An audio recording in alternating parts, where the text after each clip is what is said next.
Faurigi ngamda fauraklabra thamoida thokhanba yade matagom namsindunasu adum thamkhigani wakhalgi sangsarda iroinana sanarurabatung thamoi magi thamoi koldasu amuk yaurakpara thamoigi ipakta iroina khiba mikupta oirakpra nungsiba thamoigi nungshiba khangkham khamlaktuna hanglakhiba wahang ada leichel munna nupaduda yenglai paukhum ngaibagi matawgam nupada sumabu munni yengi leichel khangningna amasung pakhatlap nangsu uhobra khaba tapna ai nang khaktani uhoba masigi wahi simadi khanamtada mapan thogalakadu supnagi nang ai natana leichel khangningba langtaknaba magaloina duna masigi maram nang khangbra khaba khajik noktuna marambu madu thinabani aina nangoda khanamta khangalakanon haibase asum tawi khangkradi wahang kaya hangnarakani pausidi sara sankhre adubu masak uba nate supnagi pauni pharene adubu thidi thise hoi hairam khaba thokre leichilsu manu uhauba da sangsang uduna wakhalda wahang chachat hangsaduna mafam adudagi thoklakpani mamang aduda beg ama fat thangkalakpa aduda gong hek waishilli nupiyedo as ayuma leching masu fat thangdagra beg se piba changakpani leichil suluching madu suklap yengduna pirak leba beg ada tap laushinduna matang chana laktuna aibu kanbi baidi thank you adubu patient amabu aduk na ting phudopa makhai makhauri met baidi nang aingonda sorry haitabani leching manupi aduna hairakliba wa adada munna yenglaktuna aigi patient ni sinabadi ai shudawdedana khajik tawbaga aigi patient adudi layamodana mafam sida kaidabu lakpano aigi hospital ni lakpada kaiba leibro aigi haiba word to aingonda irritate am tawi khara leiraga nangsu aigi ni hairadabani wa ngangnaba karamba leichungi machin phat umsankhiduna mamit ada lauthokpa makhai nupaduda yenglai thausada momo noktuna makhut aduna pocketa humduna yenglamba adu ubada fat amuk leithokhe marai tawraknaba wahi leitrabara makhong ada thurap thangduna gam chenkhri nupido luching basatai counter ding nupiduna laukhiba kaidore lechin adabu makut aduna sign tawramlaga yam thuna thoki tanusum ngaklap lehawi leichil garden room na changkhiduna fampham aduda phamli sor adusu chawna hondorai ausikidu kaino sorga thingmadongna tawi sakmana sumhonglai se kaigino rasi yaudaba paktaba marai kangyet pado adum oyedi leite care yam loba muksai yengningdi laima haina leithorakpani mangda amuk leplamba aduda nakan aduda amuk leithokre as amuk loi taramdana care dawai wanate beg to aruba che changsu yoramba yai hayeng amuk mangladi khapkadoise nanglo airo nungsit nungsaga changmam leite nayum leitabro nayum dahan ko yeningde mafam sida leiraga nangsu ngawrabo haina nakan aduda gate hekto phamlai leichil khajik handoklaga wakhanda kaino man toisibo sonu tu chalose e kamai hogania ai sumini wai lepa leibado mana sonbada tabagum wangang langpa aduda aina hairi mayam se tabra atopada na amaga panbraba hainari ngai get adudagi nupa amaga nupi amaga changlai nupada nupi aduna nanthokini matagum chena koleri leichil tanja chari khanna hogatlaga chatkhri ani dugi manak chaksinuna kari tawre nupi adu kaptuna mase wakhan tarakta koire hospital damta yengthosi hairasu sel duna hi khuchida leitrabada kai tawbu ngamluni asum henjelaglaba asidadi kai tawruni khanduna sel khara poduna hospital sida pujarakpani yamna phayayna sutai nupa adudasu amuk yengi nupi mangondasu amuk yengi leichil Changse somda. Haina ani dubo manungda pusilakle. Leichil. Songi mingdo kay haiba. Leisna. Leifamdi. Leisna tapna. Kurai. Haina haijilli. Onthok na sumana lakri. Lairabada lairabani maliba. Nupasigi mingdi. Pari. Oh. Silsidi kamdongni. Hꯧꯖꯤꯛꯀꯤꯗꯤ ꯊꯝꯕꯤꯔꯝꯂꯅꯨ. ꯑꯩꯈꯣꯏꯅ ꯁꯨꯝ ꯍꯥꯏꯖꯔꯛꯂꯒꯦ. Number ꯄꯤꯕꯤꯔꯝꯃꯣ. ꯂꯩꯁꯅꯥꯁꯨ number ꯍꯥꯏꯈ꯭ꯔꯦ. ꯆꯠꯂꯝꯗꯥꯏ ꯅꯨꯄꯥꯗꯨꯗ ꯌꯦꯡꯗꯨꯅ ꯇꯥꯍꯜꯂꯛꯈꯤꯕ ꯄꯤꯔꯥꯡ ꯂꯩꯆꯤꯜ ꯃꯥꯗꯤ ꯅꯨꯡꯉꯥꯏꯇꯕ ꯐꯥꯎꯏ. Acting ꯑꯗꯨꯗ ꯄꯥꯔꯤ ꯅꯣꯛꯅꯤꯡꯂꯛꯇꯨꯅ ꯍꯤꯍꯤ ꯍꯥꯏꯅ ꯅꯣꯛꯊꯣꯔꯛꯂꯤ. ꯂꯩꯁꯅꯥꯗꯤ ꯄꯥꯈꯠꯂꯨꯕꯅꯤ ꯑꯗꯨꯕꯨ ꯄꯥꯔꯤ ꯍꯩꯅ ꯑꯩꯗꯤ ꯍꯦꯕꯟꯗ ꯂꯥꯛꯑꯦ. Good boy. Goes to heaven ado. Bangkok se kai lege. Leisna su kuina leiradi nokpa khangwa ngamnarai khanduna sathokre. Gari manung hek yaubaga hek tawan thaba makai nokre. Oi masire daide. Yam thuna lawba ngambirakpi. Leichal nurse ama kaukiduna pari bu pusinhalai. Makhoi punna leihalli. Madi adubu Puzadi tongan thamnibani. Kaado yaubaga nurse aduna. Nakhoigi na tawa masala e. Mayam ada loi yeng na e. Masam ngaksam na tubat kakpa.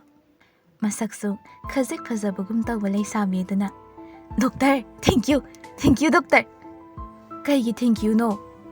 Ay napama nupa pure e. Aygi opa pure e. Opa, sarangi yo. Haydo na makot ada. Tingthok thuna thak thak michi kachilai. Pari thamoida taxi sole. Kaino tawrisibo lakpada ngairi opagi pham karaba ise. Nurse ada hek chatkibaga nupi ada phan launa pari gi phamung aduda chongkhalai. Maya ada utpa makhai noktuna. Nang Jason Pio natra ai lawba lai natra ba ngarang dai hairamni ni drama makumsena. Pari hainadabana loirabani. Nupi ada mayamda onsillaga. Idea koi opaga drama kumdare noingam zerbro. Khara ahal oiraba nupa amana. Mem sayeb celebrity. Karamba makhalgi karamba drama. Nanai engondu su takpiyuba yaroidra. Nupi ada yamana. Yagani sweet night. Haidana pari gi collar da tapaidana. Koilaw lauri Bharina. Amta thadose. As angaw bisingsiddi. Ai se ngawdore. Kok chae tumme. Haina phaijup chingkhat tumkhre. Nupi aduna makut aduda machinda thamlaga. Opa saure langanu ko mayam. Haina tumin leinakhre. Leichal surround amungtang chatlamdana. Hannabu thoglakle. Halamle nupado leiramdre. Magi gari uge fangdre. Leichil wayamay sangi masado. Khangdi nupa siga leiraga ipun pungat pagum masado tawpam khangdabani. Wadauri da dawrise. Punsi chupa natrabaso punsi mate khara simadi leiminaba tarabra. Masumayum adum hanki. Hamu haukiba matam ngaktani. Lengdana karigumba anauba thabak anauba masu pangthokpa ngamda hauki numit khara. Mani ngasi se sak unaba yadaba ani adogi haizingpotni. Langlari imung ani ado hau tawduna tanusu hek ngana laktuna leikrabani. Haizingpotki alakpa miga photo kapli leichil irikna chiem talao. Leichil sulak liba khangnabasing aduda leiram kho hairamduna manung aduda changnai. Kaidawre kishum tawde phone sa ngasaidagi lakpada yadre. Amadugira natchade kanangi oidorige. Sangdre pairunu chatlei. Mi kai haininglamadi kaino hainingduise. Amuk tawre to. Paikhatlo leite haiko. Iriksu paikhatli aduga Leichil gi makhuta thok hapchalamlaga chenkre. Leichil makhya chiktuna mashi upai leita ꯇꯞꯅ ꯃꯈꯨꯠꯇꯒꯤ ꯅꯥꯀꯣꯡ ꯌꯧꯅ ꯊꯥꯡꯒꯠꯈ꯭ꯔꯦ ꯇꯞꯅ ꯉꯁꯥꯏꯗꯩ phone ꯇꯧꯔꯤꯁꯦ ꯐꯥꯏꯗ꯭ꯔꯤꯁꯦ ꯀꯩꯒꯤꯅꯣ ꯀꯩꯅꯣ ꯍꯥꯏꯗꯣꯏꯗꯣ ꯍꯥꯏꯌꯣ ꯌꯥꯝ ꯆꯤꯜꯂꯤ ꯏꯃꯥꯅ ꯐꯣꯇꯣ ꯊꯥꯔꯛꯑꯣꯌꯦ ꯌꯦꯡꯒꯦ ꯑꯗꯨꯒꯤ ꯑꯣꯏꯔꯦ ꯉꯝꯗ꯭ꯔꯦ ꯍꯣꯔꯦꯟ ꯊꯥꯔꯛꯀꯦ ꯏꯃꯥꯒꯤ ꯅꯝꯕꯔꯗ ꯅꯪꯒꯤꯗꯒ ꯊꯥꯕ ꯀꯥꯏꯅ ꯆꯠꯂꯣ ꯑꯥꯗ ꯍꯥꯏꯅ ꯐꯣꯟ ꯑꯗꯣ ꯄꯠ ꯀꯛꯊꯠꯂꯒ ꯃꯄꯥꯟꯗ ꯑꯃꯨꯛ ꯆꯦꯟꯊꯣꯛꯈ꯭ꯔꯦ ꯍꯔꯥꯎ ꯍꯔꯥꯎ ꯃꯌꯥꯝ ꯑꯗꯨ ꯂꯥꯡꯂꯤ ꯐꯪꯂꯤ ꯁꯣꯝꯗꯗꯤ ꯇanja ꯑꯃ ꯌꯥꯝꯅ ꯆꯥꯟꯅꯕ tanja ꯑꯃ ꯍꯣꯁꯄꯤꯇꯥꯜꯗꯁꯨ ꯉꯁꯤꯗꯤ ꯁ꯭ꯇꯥꯐꯁꯤꯡ ꯏꯂꯠ ꯂꯠꯂꯤ tanja ꯁꯤ ꯀꯔꯝ ꯃꯥꯡꯍꯟꯒꯅꯤ ꯐꯠꯇꯕ ꯃꯤꯁꯛ ꯑꯗꯨꯗꯤ ꯅꯍꯥꯟꯒꯩ ꯑꯉꯧꯕ ꯗꯦꯃꯣꯟ ꯑꯗꯨ ꯊꯝꯂꯤꯕ ꯀꯥ ꯑꯗꯣ ꯊꯣꯡ ꯇꯞꯅ ꯍꯥꯡꯗꯣꯛꯇꯨꯅ ꯅꯨꯄꯥ ꯑꯗꯨ ꯆꯪꯂꯛꯂꯤ ꯅꯨꯄꯥ ꯑꯗꯨꯗꯤ ꯃꯅꯨꯡꯗ ꯏꯁꯤꯁꯤꯅ ꯇꯨꯝꯂꯤ ꯑꯁꯨꯝ ꯆꯪꯁꯤꯜꯂꯛꯇꯨꯅ ꯅꯨꯄꯥ ꯑꯗꯨꯒꯤ ꯃꯅꯥꯛꯇ ꯂꯦꯞꯁꯤꯜꯂꯤ ꯇꯞꯅ ꯎꯞꯂꯤꯕ ꯒ꯭ꯂꯣꯕ ꯑꯗꯣ ꯇꯞꯅ ꯂꯧꯊꯣꯛꯈ꯭ꯔꯦ ꯃꯇꯝ ꯑꯗꯨꯗ ꯃꯤꯠꯁꯅꯥ ꯑꯗꯨꯁꯨ ꯌꯥꯎꯅ ꯑꯁꯪꯕ ꯃꯆꯨ ꯑꯣꯜꯂꯛꯏ ꯃꯈꯨꯠ ꯑꯗꯨꯅ ꯗꯦꯃꯣꯟ ꯑꯗꯨꯒꯤ ꯃꯔꯥꯏꯕꯛꯇ ꯊꯝꯂꯨꯕ ꯃꯤꯀꯨꯞ ꯑꯗꯨꯗ ꯃꯥꯂꯦꯝ ꯑꯁꯤꯗ ꯂꯩꯔꯤꯕ ꯗꯦꯃꯣꯟ ꯃꯊꯪ ꯃꯊꯪ ꯎꯕ ꯐꯪꯂꯛꯏ ꯎꯔꯛꯂꯤꯕꯁꯤꯡ ꯑꯗꯣ ꯃꯥꯅ ꯈꯪꯕ ꯑꯝꯇ ꯌꯥꯎꯔꯛꯇꯦ ꯑꯗꯨꯕꯨ ꯂꯨꯆꯤꯡꯕꯒꯤ ꯁꯛꯇꯝ ꯃꯤꯠꯃꯥꯡ ꯑꯗꯨꯗ ꯎꯔꯛꯄꯗ ꯅꯨꯄꯥꯗꯣ ꯆꯤꯡꯂꯞ ꯅꯣꯛꯂꯛꯏ ꯃꯈꯥ ꯇꯥꯅ ꯌꯦꯡꯂꯨꯕ ꯃꯤꯀꯨꯞꯇꯅꯤ ꯃꯤꯁꯛꯃꯛ ꯅꯠꯇꯦ ꯎꯔꯔꯤꯕ ꯃꯈꯣꯏ ꯄꯨꯝꯕꯕꯨ ꯂꯨꯆꯤꯡꯂꯤꯕ ꯃꯅꯤ ꯑꯗꯨꯒꯤ ꯑꯁꯦꯡꯕ ꯃꯄꯨ ꯗꯦꯃꯣꯟꯁꯤꯡꯒꯤ ꯃꯀꯣꯛ ꯇꯞꯅ ꯎꯔꯛꯏ ꯃꯨꯔꯇꯤ ꯑꯗꯣ ꯐꯝꯐꯝ ꯅꯥꯟꯅ ꯂꯩꯔꯕ ꯊ꯭ꯔꯣꯟ ꯑꯗꯨꯒꯤ ꯃꯊꯛꯇ ꯐꯝꯂꯤꯕ ꯃꯤꯁꯛ ꯑꯗꯣ ꯇꯞꯅ ꯇꯞꯅ ꯃꯊꯛ ꯊꯪꯕꯗ ꯄꯛꯂꯤꯕ ꯅꯨꯡ ꯃꯆꯦꯠ ꯃꯆꯦꯠ ꯈꯤꯟꯊꯕꯒꯨꯝꯁꯨ ꯎꯔꯤ ꯊ꯭ꯔꯣꯟ ꯑꯗꯨꯒꯤ ꯃꯊꯛꯇ ꯊꯝꯂꯤꯕ ꯈꯨꯠꯁꯥ ꯇꯞꯅꯁꯨ ꯂꯤꯡꯂꯛꯏ ꯇanja ꯑꯗꯨꯗꯅꯤ ꯀꯥ ꯑꯗꯨꯒꯤ ꯂꯣꯛ ꯍꯥꯡꯂꯛꯄꯒꯤ ꯃꯈꯣꯜ ꯑꯗꯨꯗ ꯅꯨꯄꯥꯗꯣ ꯈꯨꯠꯂꯩ ꯊꯨꯅ ꯃꯥꯡꯈꯤ ꯃꯐꯝ ꯑꯗꯨꯗꯒꯤ ꯊꯣꯡ ꯍꯥꯡꯂꯛꯈꯤꯕ ꯃꯤꯁꯛ ꯑꯗꯨꯁꯨ ꯌꯥꯝꯅ ꯊꯨꯅ ꯆꯪꯁꯤꯜꯂꯛꯇꯨꯅ ꯄꯣꯀꯦꯠꯇꯒꯤ ꯁꯤꯔꯤꯟ ꯑꯃ ꯄꯨꯊꯣꯔꯛꯂꯒ ꯅꯨꯄꯥ ꯑꯗꯨꯒꯤ ꯉꯛꯁꯝꯗ ꯊꯤꯟꯅꯕ ꯍꯣꯠꯅꯔꯛꯄꯅꯤ tanja ꯑꯗꯨꯗ ꯃꯅꯤꯡꯗꯒꯤ ꯅꯪꯗꯤ ꯁꯤꯗ ꯀꯩꯗꯧꯔꯤꯕ ꯎꯆꯤꯟ ꯅꯥꯆꯤꯟꯅ ꯍꯩꯖꯤꯡꯄꯣꯠ ꯑꯗꯨꯁꯨ ꯂꯣꯏꯁꯤꯟꯈ꯭ꯔꯦ ꯄꯨꯡ ꯑꯗꯨꯁꯨ ꯊꯦꯡꯂꯤ ꯂꯩꯆꯤꯜ ꯃꯐꯤ ꯍꯣꯡꯗꯣꯛꯇ ꯐꯃꯨꯡꯗ ꯄꯣꯞ ꯇꯥꯏ ꯏꯔꯤꯛꯁꯨ ꯐꯃꯨꯡ ꯅꯥꯀꯟ ꯑꯗꯨꯗ ꯊꯅꯨꯒ ꯂꯣꯏꯅꯅ ꯐꯝꯂꯤ ꯇꯅꯨꯅ ꯂꯨꯍꯣꯡꯂꯣꯏ ꯇꯧꯔꯝꯕ ꯅꯨꯄꯤꯁꯦ ꯏꯊꯥ ꯊꯥꯖꯗꯅ ꯍꯣꯡꯗꯣꯔꯦꯅꯦ ꯁꯣꯝꯗꯅ ꯍꯣꯡꯅꯤꯡꯗꯕꯅ ꯁꯤꯔꯀꯥꯟꯁꯤꯗ ꯑꯩꯕꯨ ꯄꯦꯜꯂꯕꯅꯤ ꯃꯅꯤꯡ ꯇꯝꯕ ꯐꯪꯂꯔꯣꯏꯅꯦ ꯑꯪꯆꯤꯠꯇꯩꯗꯤ ꯑꯗꯨꯗꯅꯦ ꯑꯩꯅ ꯕꯤꯠ ꯂꯩꯇ꯭ꯔꯤꯁꯦ ꯏꯔꯤꯛꯅ ꯆꯦ ꯇꯅꯨ ꯆꯦ ꯅꯈꯣꯏꯅꯤ ꯋꯥꯔꯤ ꯁꯥꯎꯀꯣ ꯗ꯭ꯔꯦꯁꯁꯦ ꯌꯥꯝ ꯋꯥꯏꯆꯤꯜꯂꯦ ꯇꯣ ꯍꯣꯡꯗꯣꯛꯈꯤꯒꯦ ꯍꯥꯏꯔꯝꯗꯨꯅ ꯏꯔꯤꯛ ꯊꯣꯛꯈꯤ ꯂꯩꯆꯤꯜ ꯃꯅꯥꯎꯅ ꯊꯣꯛꯈ꯭ꯔꯕꯗ ꯂꯨꯍꯣꯡꯕ ꯅꯨꯃꯤꯠꯇ ꯆꯦꯟꯈꯤꯁꯤꯔꯥ ꯕꯤꯠ ꯂꯩꯇꯦ ꯍꯥꯏꯕ ꯇꯅꯨꯅ ꯏꯁ ꯏꯕꯦꯝꯃ ꯍꯣꯏ ꯌꯥꯔꯦ ꯈꯪꯖꯔꯦ ꯅꯪꯁꯨ ꯍꯣꯡꯂꯣ ꯐꯤꯔꯣꯟꯗꯣ ꯋꯥꯏ ꯆꯤꯟꯗ꯭ꯔꯣ ꯐꯣꯇꯣ ꯅꯝꯈꯤꯁꯦ ꯍꯥꯏꯔꯣ ꯋꯥꯍꯩ ꯑꯗꯨꯗ ꯈꯪꯅꯤꯡ ꯅꯤꯡꯁꯤꯜꯂꯛꯇꯨꯅ ꯂꯣꯡꯅ ꯇꯥꯔꯝꯕꯗꯩ ꯍꯧꯒꯠꯇꯨꯅ ꯐꯝꯃꯤ ꯅꯥꯀꯟꯗꯒꯤ ꯐꯣꯟ ꯑꯗꯨ ꯂꯥꯝꯂꯒ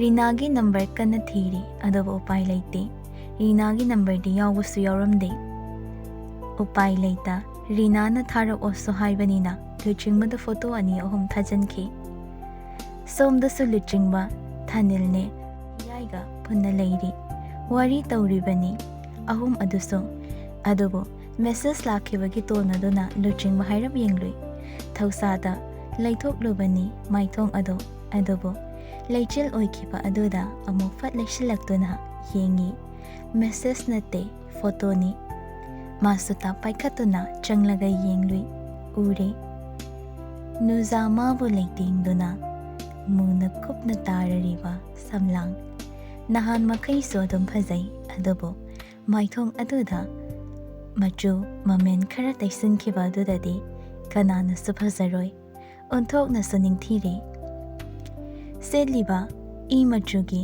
ꯃꯌꯦꯛ ꯅꯥꯏꯕꯤ ꯔꯥꯅꯤ ꯐꯤ ꯇꯉꯧ ꯇꯉꯧꯔ ꯈꯨꯠꯁꯥ ꯑꯗꯨꯗ ꯂꯩꯇꯦꯡꯂꯤꯕ ꯁꯅꯥꯒꯤ ꯈꯨꯖꯤ ꯈꯨꯠꯁꯥ ꯑꯗꯨꯗꯅ ꯈꯨꯗꯣꯞ ꯀꯌꯥ ꯁꯤꯠ ꯅꯥꯜꯂꯕ ꯉꯛꯁꯝ ꯑꯗꯨꯗ ꯂꯩꯇꯦꯡꯂꯤꯕ ꯂꯤꯛꯐꯥꯡ ꯄꯔꯦꯡ ꯀꯔꯝꯕ ꯈꯣꯏꯃꯨꯅ ꯀꯥꯏꯗꯣꯛꯅꯤꯡꯂꯣꯏꯗꯒꯦ ꯋꯥꯔꯤ ꯁꯥꯟꯅꯔꯝꯕ ꯑꯗꯨꯗꯒꯤ ꯂꯦꯞꯈꯤꯗꯨꯅ ꯐꯣꯟ ꯑꯗꯨꯗ ꯊꯋꯥꯏ ꯍꯛꯆꯥꯡ ꯌꯥꯎꯈꯩ ꯂꯨꯞꯇꯨꯅ ꯂꯩꯈꯤꯕ ꯑꯗꯨꯗ ꯑꯅꯤꯗꯨꯁꯨ ꯍꯥꯏꯔꯞ ꯌꯦꯡꯂꯨꯏ ꯊꯥꯅꯤꯜꯅ ꯐꯣꯟ ꯑꯗꯣ ꯂꯥꯛꯂꯒ ꯅꯩꯔꯦꯍꯦ ꯑꯩꯈꯣꯏ ꯂꯨꯆꯤꯡꯕꯩ ꯁꯥꯏꯁꯤꯗꯤ Hiyai yengduna mamu noglai makotasu yai haibugum ingitori lujing itha thazada phone sibu tap tap lai isi kaigino ai yengbu pelam lani khanglabo wahai aduda anida chap manana khangyeng yenglai lujing wasu gakna anida da kirup yenglaga kidorage aina thanilna masana yadi yesibu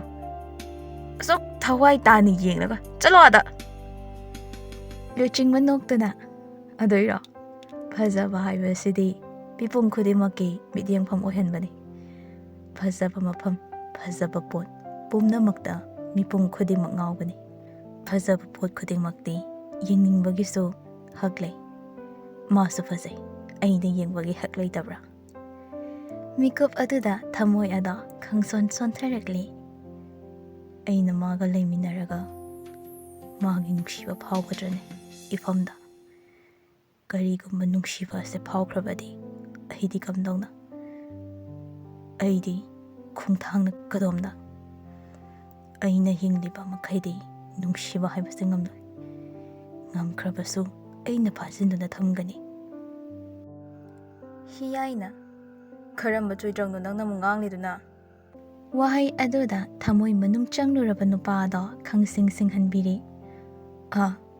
aisu mumuk ngawbani adubudi bharanida doctor amana inakta leidurabnina haina amaromda thaidokhi photo adumadi yengning yengbasoi kaina bag chatpa dum takre hairakhiba misak ado doctor khabani nupa adugi I chingnaba laknaramliba pari kokjawi phokai mikup asida makhoina sanariba makhoigi mission asa fail oire hainasu khallui ipa pakhatna maithong ado leithoraklabani adubu ma angawbani ningsinglakpada aisu doctor oiningi mi hidak kapi hidak se kamain kapki tawni doctor natti noise lai ni ko nabaga se sachat phanba ngammeba aisu lai oiba pami khaba yang na hekta khandokpa ngamde adubu angawbana tawbabu haina khandokduna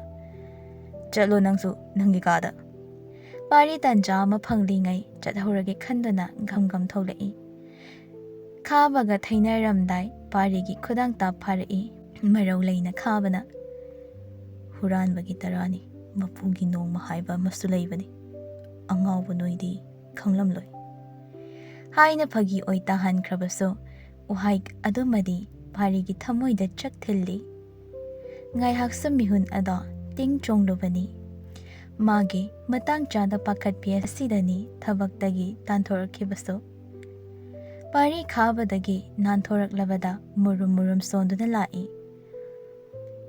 phasaba chance ni lemne hek mangalli aina crime tawdaba sida thok phudatlagane ido loraga jailamladine se haina thongjendada kansinge tawbada opa haina kaptuna chansilaktuna pariba khangkon konsilai opa nang jatkhinu nangna jatkradi aigi pukta yauriba angangse kanana sinadoino pari hainadana amta handokse angawbisidi pai nangi nachinduna aibo angawbi haiba ngamlaba ngasimak ichase aina hatkani tawrakliba drama adada pari oina as lao semda haiduna laktana chinglaga pusinki adubo mana tawriba matawda soirabara khaba nokmi maning aduda leplamli adugluba thabak ama tawraga cheksindaba adudi masana susawa tabani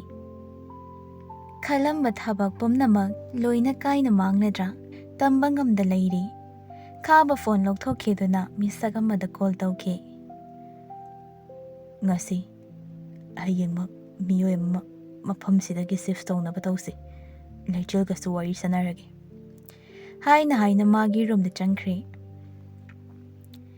ahing adumaso sumhauki ahing asimadagi oirakadaba phibamdai kharino khangba ngamlibra natti mafam asidasu leirabara leichilbu senaba misak ado khanabu oiriba mikap thoklakpa matamda ngarang langki haiba phawba khangda ichik chikna leiramli. Leplamliba sangsar ase karamba sangsar no haibadi luna thoi ibema. Akoiba aduda kanaso udaba.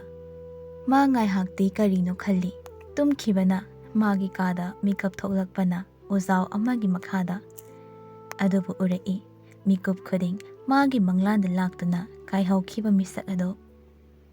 Labna sagol ama tongduna tabli chatliba nupado. Leichal sanasu khongthang hathuna thangduna misak adogi maikay romda yengna cheli machindasu lauri. Ngaiko, aungta ngaiko. Kanano? Nang mikup khudingi aibu oliba. Nang kanano? Tanara ihaibagiso khongjal yangsanba tawde adumak tapna chatli. Khonjal su thoktaba saktam su ugi fangdaba. Hangna saba mitamla hairabasu thawai panduna hingduna lengduna chatliba misak adugi mamangda khanglep lepsili. Adobo saktam adudi amuba phi amana khumladuna leiramli leichil tapna. Kanano nang mikup khuding aibu kaigi kaihoribano. Adubu wahang adumagi paukompida sagol adugi yachal nomge hotnariba misak adugi kuchet na paisili khamba oina. Aigi wahangi paukompi ko. Mikup aduda sitlamba malangba mahakso nung leipuba nung sit mahaka iroina duna leina humjilai. Maithongda kupliba amuba phi nung sit aduna humgi honari. Leichil munna nanthokiba yadi matago nupa adoba yengli. Adom na taurabada kuplamba mamit ki saruk nanthokri. Tauraba mitsna adu ubada leichil khangpre khangki anghangba misna. Adoga iroina na hairakiba wahai ahanba oina yamna tapna. Sana. Leichil fug haugalai phamung adudagi. Mikap thoklaklaba mikup asidaso mamit aduda hanna urei. Aduk thauraba misna ado. Amukso ikhangda matam kuina tarudraba pirang jara sinthari. Leichil masa phawba ngaktuda mamit aduda sunaloi. Mathanata ikhangda sonjay. Karigi pirang no sina.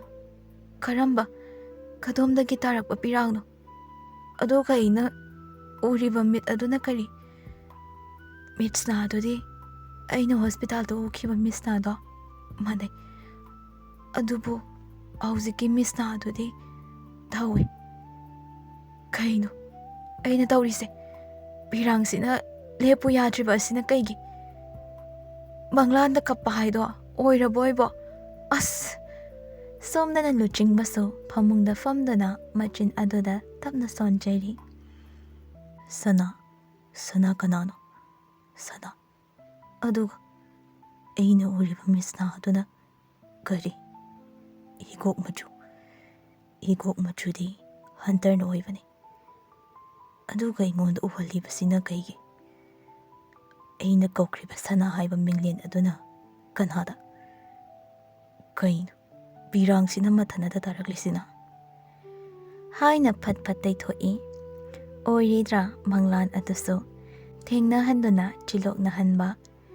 Taibang mahaki sangsar asidagi. Lapthokiduna manglan mahaki sangsar adudaso. Nupa nupi ani asigi thawai ase. Thokduna sanariba kumhaira. Punna manglan amatada tauminaduna manglariba manglanla